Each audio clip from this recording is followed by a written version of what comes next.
Harry and Meghan Markle this week added yet more accolades to their repertoire after they were given awards by Population Matters, a UK-based charity that campaigns for a sustainable human population.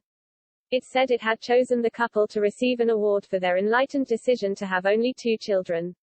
Harry previously told British Vogue he and Meghan would have a maximum of 2 children, which they now have in Archie and Lilibet. All 4 currently live in the US after Harry and Meghan departed the UK last year. The pair had had a tumultuous few years as part of the royal family, revealing their trials and tribulations during a tell-all interview with US talk show host Oprah Winfrey earlier this year. It soon proved to be a turning point in their relationship with the firm and the wider public, with a clear Team Queen versus Team Harry and Meghan emerging in the aftermath. During the interview, Harry said he felt trapped in the royal family, with no control over his life as it unfolded before him. When asked by Oprah whether he thought he would have ever stepped back from royalty if it were not for Meghan, Harry said, "No. The answer to your question is no. I wouldn't have been able to, because I myself was trapped as well. I didn't see a way out." Shortly after, he added, "Yeah, but, I was trapped, but I didn't know I was trapped. But the moment that I met Meg, and then our worlds sort of collided in the most amazing of ways, and then to see how."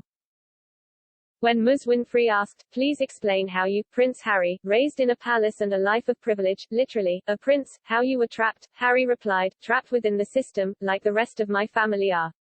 My father and my brother, they are trapped. They don't get to leave.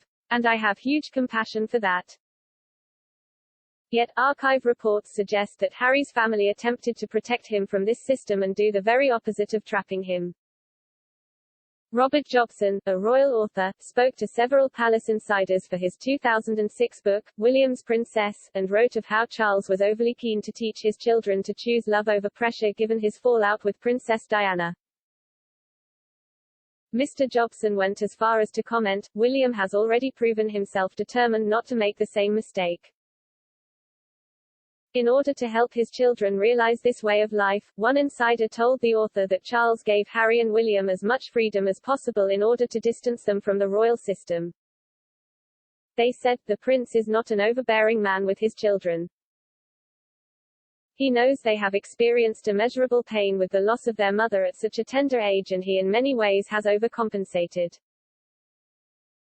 I am not saying he has let them run wild, but he certainly has not tried to run their lives for them in the way, perhaps, the Duke of Edinburgh did for him." It runs in stark contrast with Harry's assertions. Mr. Jobson added, "Unlike his father, and contrary to the general perception of Charles, William is fortunate to have a parent who is prepared to listen and bend with the times. Charles today happily allows William and Kate to share a room at Highgrove when she stays. He has the loving and sympathetic nature of a man who has suffered." Harry told Ms. Winfrey that depictions of him enjoying royal life were false, and said, "Enjoying the life because there were photographs of me smiling while I was shaking hands and meeting people. I'm sure you guys have covered some of that. That's a part of the job. That's a part of the role. That's what's expected. No matter who you are in the family, no matter what's going on in your personal life, no matter what's just happened, if the bikes roll up and the car rolls up, you've got to get dressed, you got to get in there. You wipe your tears away, shake off whatever you're thinking about, and you got to be on your A game." He and Meghan have since fully distanced themselves from the firm and will not return as working royals.